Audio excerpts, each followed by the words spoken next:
que también existen, que también se reconoce y que nosotros podremos evaluar más adelante. Dentro de los sujetos, que ya hemos dicho son sujetos colectivos,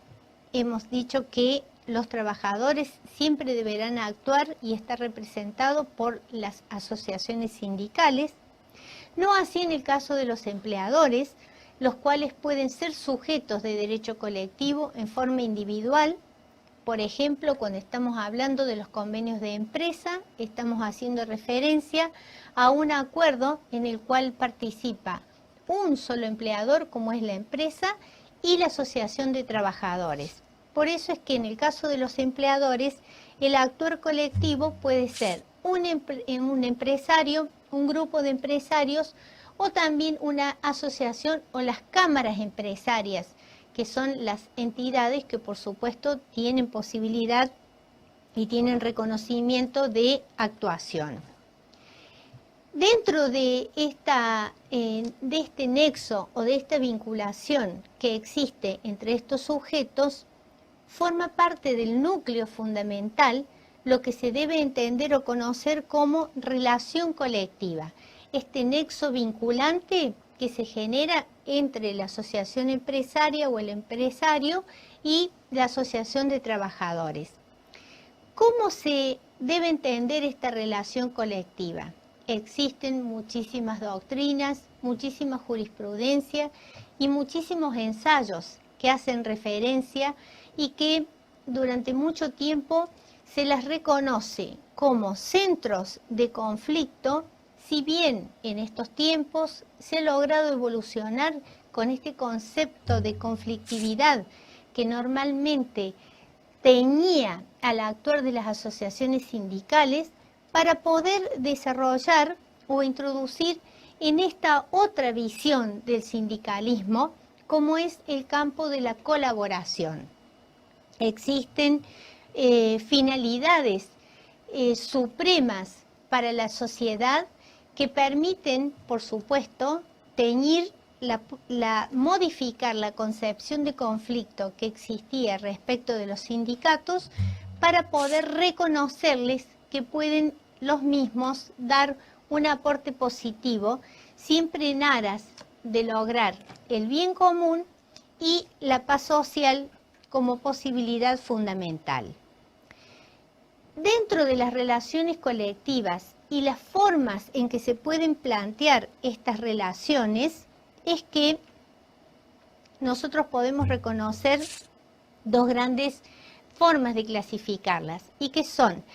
una que es la participación en las ganancias, que hace referencia a esa idea de mejor condición y mejor acceso a los beneficios económicos de una organización. Y en segundo término, otra posibilidad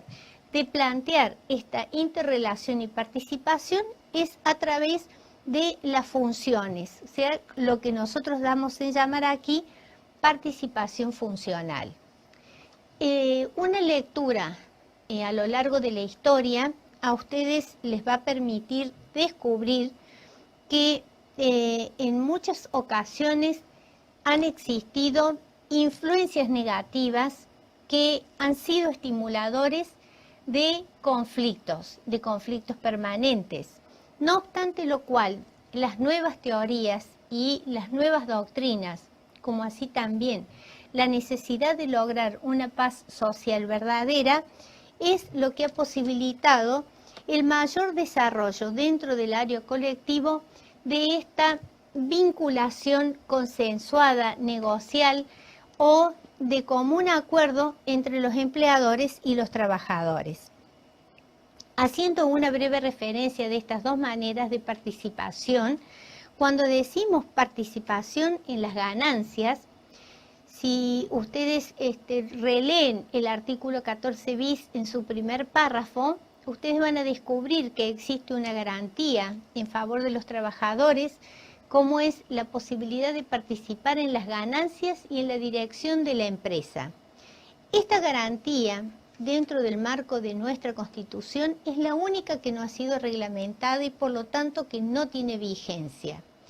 ¿Esto qué implica o qué busca esta garantía? Bueno, como acá ustedes tienen desarrollado,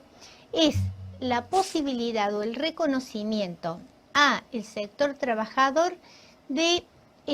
un beneficio o de una especie de renta vinculada con la productividad o la ganancia que se pueda dar en la empresa. Es una manera de hacerlos participar de las acciones o de los beneficios económicos de la misma actividad en los cuales ellos están trabajando. Si bien en nuestro país esta idea aún se encuentra resentida y difícilmente pueda ser de aplicación, una visión internacional a ustedes les permitirá conocer, por ejemplo, en sociedades más desarrolladas como Alemania,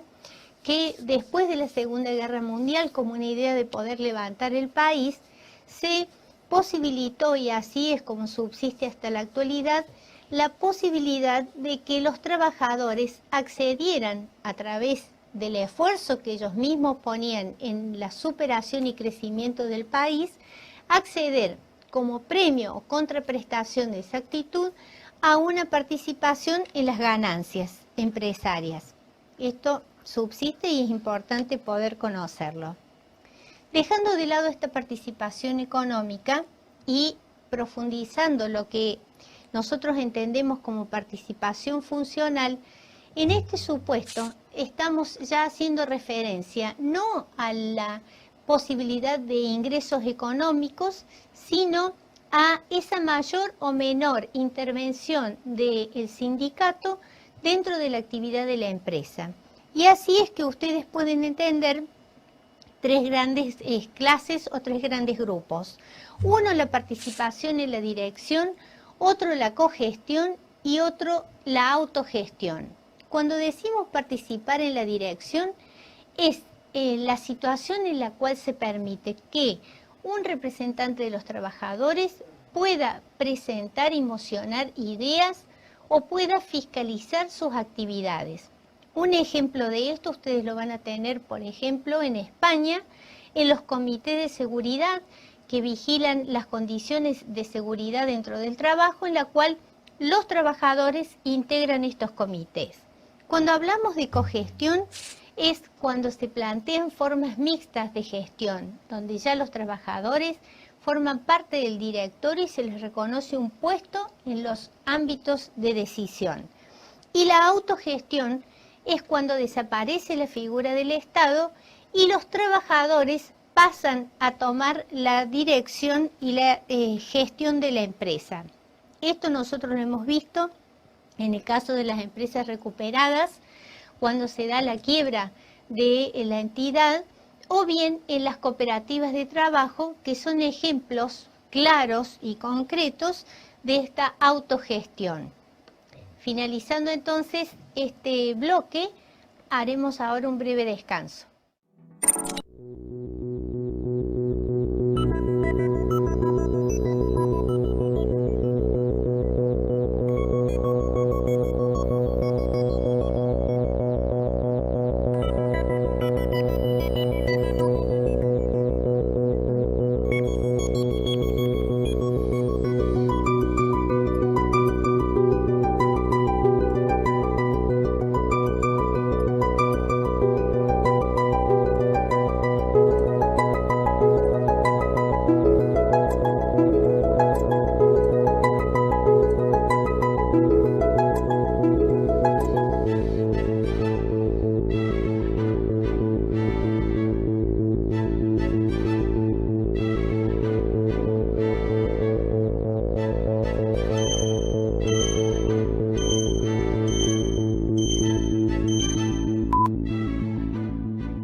Continuamos con este módulo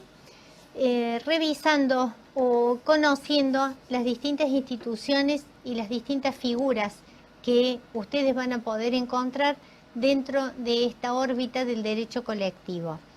Les he consignado aquí como cuestión interesante para que ustedes se familiaricen la idea de las paritarias. Es posible que ustedes hayan escuchado mencionar la convocatoria a estas paritarias cuando existe el interés en debatir la generación de un convenio colectivo o de reforzar determinadas condiciones de trabajo. Es por eso que para dar una idea o un concepto de paritarias debemos nosotros entender, porque así es como está regulado, que son comisiones especialmente creadas en la cual la integración se va a producir en iguales cantidades de trabajadores como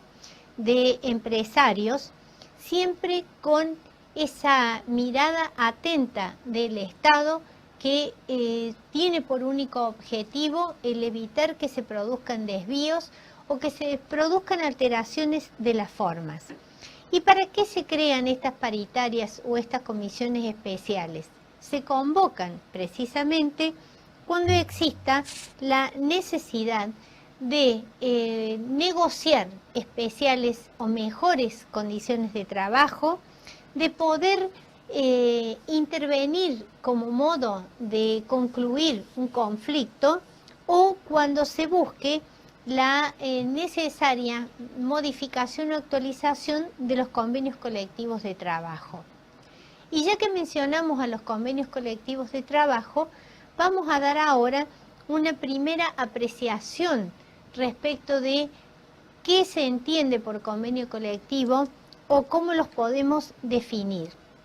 Estos convenios colectivos que ya vamos a analizar más adelante, las particularidades que tiene el encuadramiento o la definición de su naturaleza jurídica,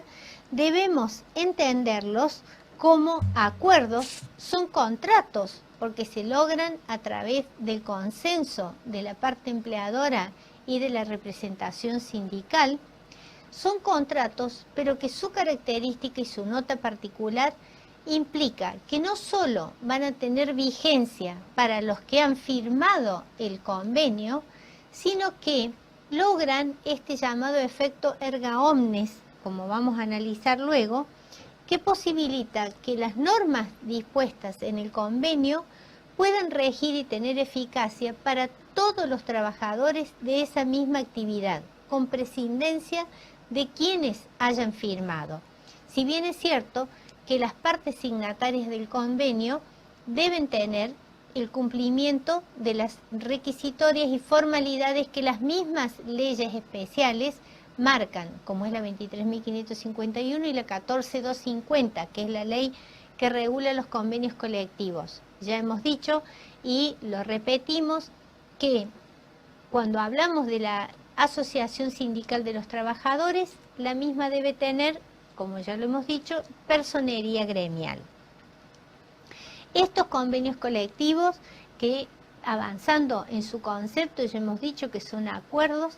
que tienen el formato contractual, surgidos en las discusiones que se dan en el seno de estas comisiones especiales, como son las paritarias,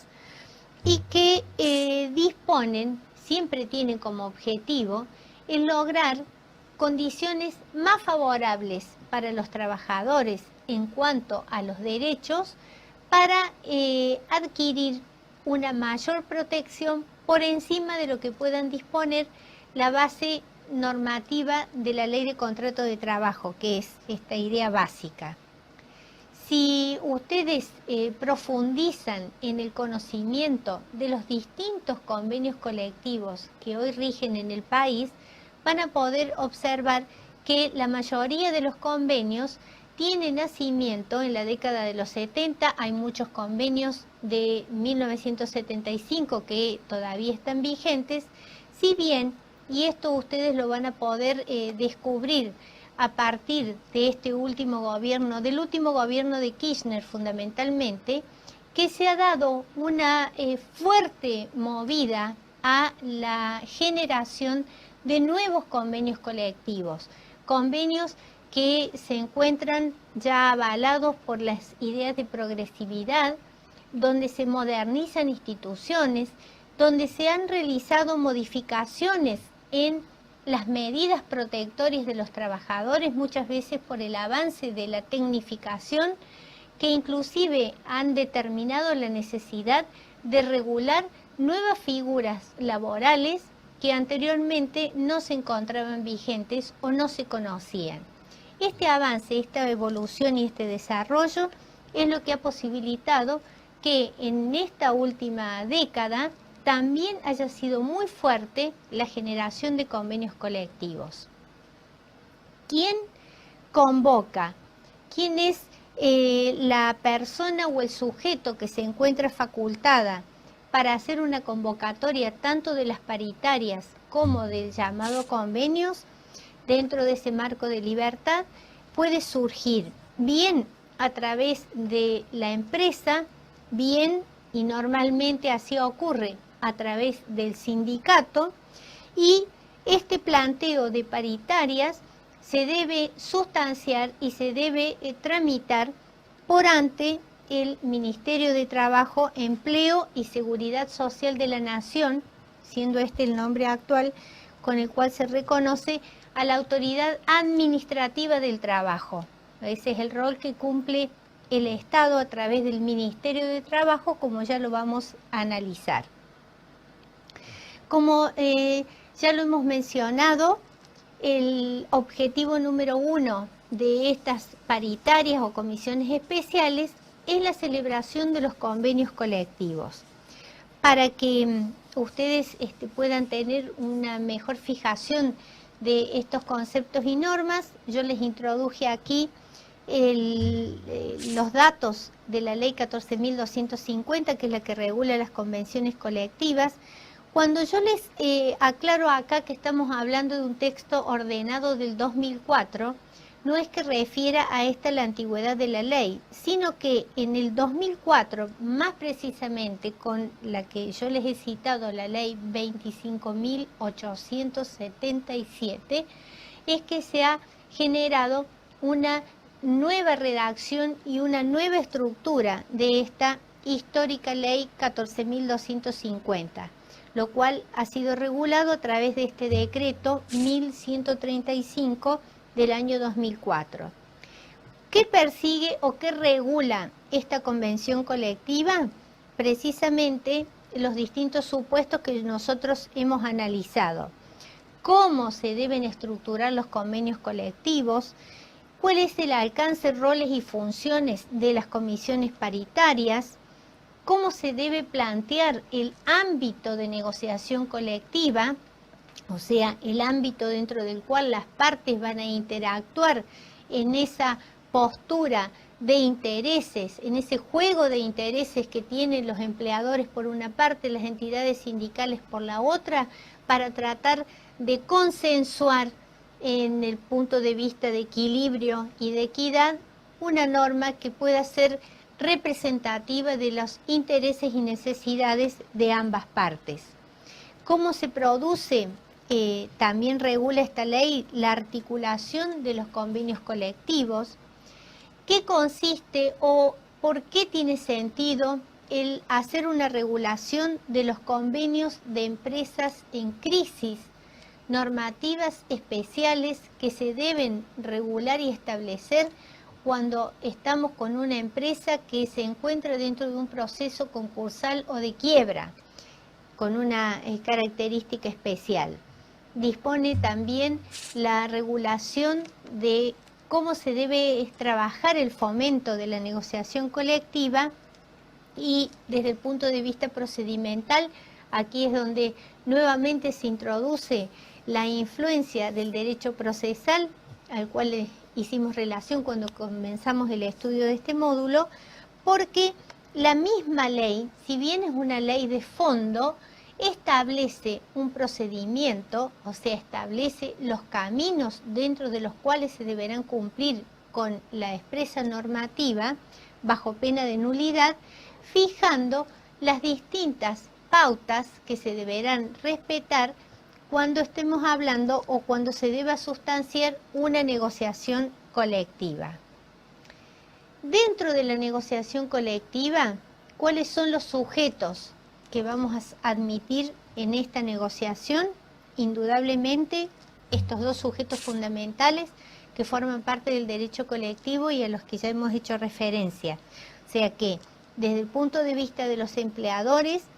podemos hablar del grupo, de un empleador, de varios empleadores o de una asociación profesional que los nuclee o los represente. Un ejemplo, digamos, para que ustedes puedan vincularlo con la realidad de lo que estamos hablando, en el ámbito de la actividad del transporte de cargas, en cada provincia existe una cámara empresaria de transporte de cargas que nuclea a todos los empresarios de esta actividad. Además de existir dentro del ámbito de la provincia numerosas cámaras, existe otro nivel, otro segundo nivel, cual es la federación que nuclea las distintas cámaras de una misma provincia, y dentro de este rango de empresarios también existe la confederación, que es la unión de federaciones, que es una entidad siempre dentro de la rama empresaria que tiene radicación en Buenos Aires y que en definitiva como organización suprema dentro de esta escala vertical que caracteriza a el derecho colectivo, es la que en definitiva tiene la participación y la intervención en esta negociación colectiva de la cual nosotros estamos haciendo referencia. Y en el otro sector, dentro de los sujetos de esta negociación, vamos a encontrar solamente a la asociación sindical con personería gremial. Noten ustedes cómo es la diferencia y fundamentalmente reconoce esto como génesis, el que la parte más débil debe necesariamente estar representada por un ente colectivo que le garantizará ese nivel de igualdad en la defensa de sus derechos. Toda esta relación, estos dos sujetos que van a interactuar dentro de esa relación negocial, deberán ser siempre dentro del marco de la legalidad, o sea, el respeto y la imposibilidad de desviarse de las normas específicas que están reguladas en estos cuerpos normativos a los que ya hice referencia. Y les coloco acá la presencia del Estado porque, si bien hemos dicho que de ninguna manera el Estado puede intervenir en la toma de decisiones, el Estado sí efectúa, y eso es lo importante de la presencia estatal, efectúa ese control de legalidad a los fines de evitar que se puedan aprobar convenios que sean transgresores de garantías especiales de que gocen cada una de las partes o que sean establecidos en contravención a los procedimientos especialmente definidos. Por eso el Estado hace ese control de legalidad y, superado ese control de legalidad, tiene por función la homologación de los convenios colectivos que se hayan logrado establecer. Esa es la valoración. Los convenios colectivos no se entienden como tales, con eficacia y con fuerza jurídica, si no se encuentran homologados. Reiterando lo que da en llamarse la definición de la naturaleza jurídica del convenio colectivo, existió mucho debate doctrinario entre pensar en encuadrarlos en la figura de contrato